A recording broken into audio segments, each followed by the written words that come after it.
तो last episode के and पे हमने देखा था कि कमांडर जिनमा जो थे हमारे जियोन को अपने साथ लेकर साइड के ऊपर जाते हैं और वहां पर जाने के बाद उसे बताते हैं कि मुझे मिनिस्ट्री की तरफ से पता चला, यानी कि हमारे अपने डिपार्टमेंट के लोगों ने बताया है कि जहां पर तुम्हारे पर इन्वेस्टिगेशन हो रही है और 3 बड़े क्लैन के लोग तुम्हारी इन्वेस्टिगेशन कर रहे हैं, जिनमें मार्शल अलायंस के लोग ज्यादा खतरनाक है। क्योंकि मार्शल अलायंस के लोगों में से जिसकी लड़की को तुमने मारा था स्वर्ड ड्रैगन को, उसका एक फियोंसे है और वो तुमसे बदला लेना चाहता है। एक तो उसका बाप भी तुम्हें ढूंढ रहा है, दूसरा वो लड़का तुम्हें ढूंढ रहा है जो कि उसका लवर था, और इसी के साथ ही यहाँ पर फ्लेम डीमन कल्ट और साथ में यहाँ पर स्वर्ड टायरेंट स्वर्ड सेक्टर के लोग भी तुम्हें ढूंढ रहे हैं। तुम्हारा जोन उसे कहता है कि इसका मतलब यह है कि यहाँ पर ये सभी लोग मुझे ढूंढ रहे हैं और सभी लोग मुझे किसी वक्त भी ढूंढकर मुझे मार सकते हैं। तो कमांडर जिनमा उसे कहता है लेकिन तुम्हें यहाँ पर ज्यादा दिक्कत ब्लड फ्लेम कल्ट से होने वाली है। क्या तुम्हें पता भी है कि ब्लड फ्लेम कल्ट को लास्ट टाइम तुमने जो झटका दिया था उसकी वजह से अब वो यहाँ पर तुम्हारी जान के तुम्हारे खून के प्यासे हो चुके हैं, क्योंकि तुमने यहाँ पर एक बहुत ही स्पेशल आर्ट के साथ उनके 7th अपोस्टल की एक आंख निकाल दी थी, जिसकी वजह से उन्हें लगता है कि तुम एक राइजिंग स्टार और तुम्हारी टेक्निक्स बहुत ज्यादा खतरनाक है। स्पेशली ब्लड फ्लेम कल्ट के लोगों को मारने के लिए वो टेक्निक्स बनी है।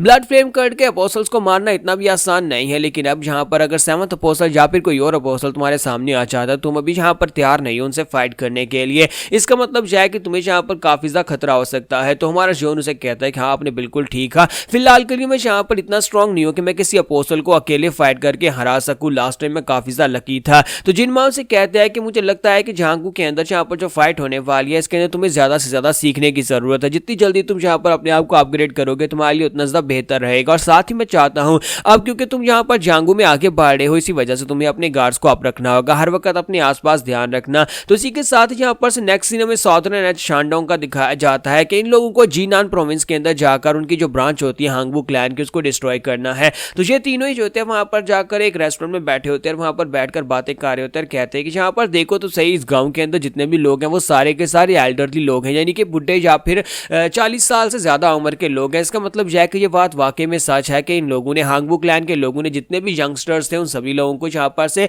गुलाम बनाकर मजदूरी के लिए ले गए हैं। तो ये बात तो यहाँ पर गलत नहीं हो सकती। तो मिस बेक उसे कहती है कि हीवनली स्क्वाड और दूसरी कमांड ब्यूरो के लोगों ने इसको काफी बार काफी बार इसको वेरीफाई किया है। ये बात वेरीफाई करने के बाद इस मिशन को जारी किया गया है कि ये बात कि मैं हांगबू क्लैन के लोगों को इसी वजह से तो एक्सटर्मिनेट किया जा रहा है। तो ब्लू आई डीमन उसे कहता है कि यही बात है, अब जबकि हम लोग यहाँ पर ये सब कुछ कर रहे हैं तो हमें यहाँ पर जल्दी से जल्दी अपने मिशन को पूरा करना चाहिए। हांगबू क्लैन के लोग अपने आप को इंपीरियल फैमिली के बराबर समझने लगे हैं, वो इंपीरियल फैमिली के खिलाफ बगावत कर सकते हैं, इसी वजह से यहाँ पर ये किया जा रहा है। इंपीरियल फैमिली के लोग डायरेक्टली अपनी आर्मी को यूज करके हांगबू क्लैन के ऊपर अटैक नहीं कर सकते, क्योंकि ये अभी भी यहाँ पर ऑर्थोडॉक्स 9 बड़ी क्लैंस में से एक है, इसी वजह से वो डायरेक्टली ये नहीं कर सकते, इसलिए रूइन फोर्ट्रेस को ये काम दिया गया है। तो मार्शियोन से कहता है तो अगर जहाँ पर ऐसी बात है तो फिर जल्दी से हांगबू क्लैन की इस छोटी ब्रांच के लीडर के पास चलते हैं और जाकर उनसे बात करते हैं। तो वो लोग बड़ी तेजी के साथ वहां पर से भागते हुए आगे की तरफ बढ़ते हैं और वहां पर सामने पैलेस होता है, जिस पैलेस के अंदर वहां पर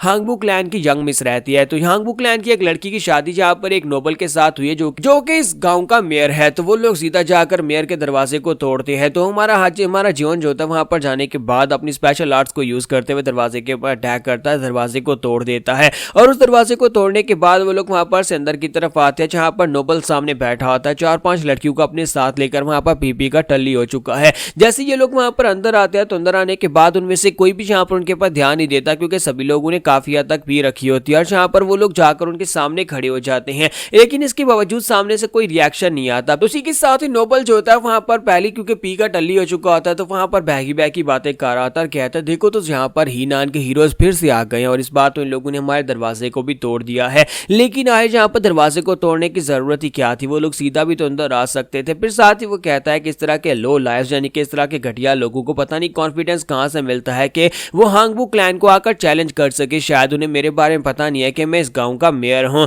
और साथ ही वो कहता है कि मुझे लगता है कि इन लोगों को अब यहाँ पर से भागकर चले जाना चाहिए। रूइन फोर्ट्रेस के कमीने लोग यहाँ पर बार बार क्यों चले आते हैं, या फिर मुझे यहाँ पर से चले जाना चाहिए। तो वो सभी लड़कियां वहां पर हंसना शुरू कर देती है। तो मार्शियोन कहता है देखो तो जरा यहाँ पर ये कमीना इतना ज्यादा टल्ली हो चुका है कि जो मेरे बाजू के ऊपर यानी मेरे कपड़ों के ऊपर लगे हुए गोल्डन सिंबल को भी पहचान नहीं पा रहा। इसे समझ नहीं आ रही कि मैं यहाँ पर गोल्डन रोब वाला एक जंग मास्टर हूँ जो कि यहाँ पर रूइन फोर्ट्रेस लॉर्ड का डायरेक्ट डिसाइपल है। तो इसी के साथ ही वो उससे पूछता है कि तुम्हारा नाम जी ह्योन पिंग जीन है, क्या तुम इस काउंटी के मेयर हो। तो ये बात सुनने के बाद उसे कहता है कि चलो तुमने यहाँ पर मुझे पहचान तो लिया, लगता है कि मैं आसपास के गाँव में भी काफी ज्यादा फेमस होता जा रहा हूँ, जिसकी वजह से लोग यहाँ पर मुझे देखते पहचान लेते हैं। तो हमारा जियोन उसे कहता है कि हम लोग यहाँ पर तुम्हारी फर्स्ट वाइफ जो कि हांग हांगबू क्लैन की पिंगजिन ब्रांच की हेड है, हम उससे मिलना चाहते हैं, उसे जल्दी से यहाँ पर बाहर बुलाओ। तो वो उसे कहता है कि तुम्हें नहीं लगता कि तुम्हें यहाँ पर मेरी वाइफ का नाम तमीज से लेना चाहिए? क्या तुम्हें यहाँ पर किसी ने तमीज नहीं सिखाई? क्या तुमने यहाँ पर कभी मैनर्स के बारे में नहीं पढ़ा? तुम यहाँ पर किस तरह की बात कर रहे हो? तुम यहाँ पर चाहते हो कि मैं अपनी वाइफ को तुम्हारे सामने बुलाऊं? तो हमारा जॉन उसे कहता है कि तुम्हारा जैसा एक कमीना इंसान जो कि अपने साथ 5-6 लड़कियां लेकर बैठा हुआ है, दूसरी लड़कियों के साथ लव अफेयर चला रहा है,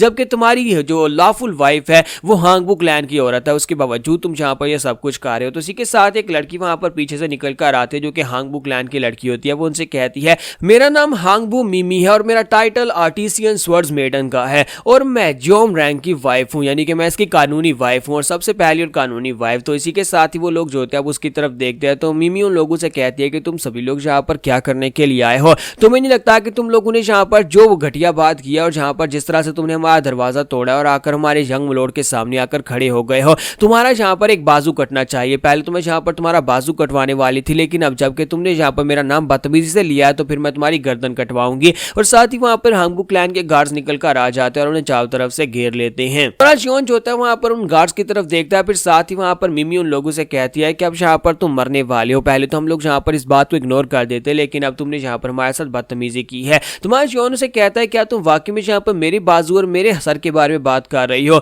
क्या तुम्हें वाकई में अंदाजा भी है कि तुम यहाँ पर किससे बात कर रही हो? लगता है कि तुम भी अपनी उस कजिन की तरह ही हो, उस म्योंगरिन की तरह ही हो। तो ये बात सुनने के बाद उसे कहती है इसका मतलब है कि तुम म्योंगरिन से मिल चुके हो। उसे कहती है कि क्या तुम्हें मेरी कजिन म्योंगरिन के बारे में जरा सा भी आइडिया है कि वो कितनी ज्यादा स्ट्रॉन्गर और स्किल्ड है? इस वक्त वो ड्रैगन फिनिक्स कंपटीशन में गई होगी, ड्रैगन फिनिक्स कंपटीशन में हिस्सा लेने के लिए वो अपने भाई के साथ गई है। इसी के साथ ही हांगबू मिमियो से कहती है कि तुम जहां पर म्योंगरिन को जानते हो, लेकिन इसका मतलब ये नहीं है कि मैं तुम्हें माफ कर दूंगी। मैं तुम्हें बिल्कुल भी माफ नहीं करने वाली, चाहे तुम जहां पर हमारी डायरेक्ट लिनियज को ही क्यों ना जानते हो। तुम्हारा जियोन कहता है कि ये सभी लोग कहीं पागल या बेवकूफ तो नहीं है, शायद जहां पर इस बात का अंदाजा नहीं हो रहा कि रूइन फोर्ट्रेस के लोग जहां पर इनको मारने के लिए आए हैं। आज जियोन उसे कहता है कि हम लोग जहां पर मार्केट प्लेस से होकर गुजर कर आए हैं, जिसकी वजह से हमने रास्ते में देखा कि वहां पर कोई भी नौजवान नहीं है। तो क्या तुमने वाकई में उन लोगों को यहाँ पर अपने पर्सनल पैलेस को बनाने के लिए उन सभी को गुलाम बनाकर वहां पर उनसे मजदूरी करवा रहे हो? क्या तुम्हें नहीं लगता कि यहाँ पर ये गलत है? क्या तुम्हें नहीं लगता कि तुम्हें यहाँ पर सिटीजन के साथ ऐसा नहीं करना चाहिए? आज जियोन जब वहां पर उसे ये सब कुछ कहता है कि तुम लोग यहाँ पर इंपीरियल कोड ऑफ कंडक्ट की खिलाफ वर्जी कर रहे हो और तुम लोगों ने यहाँ पर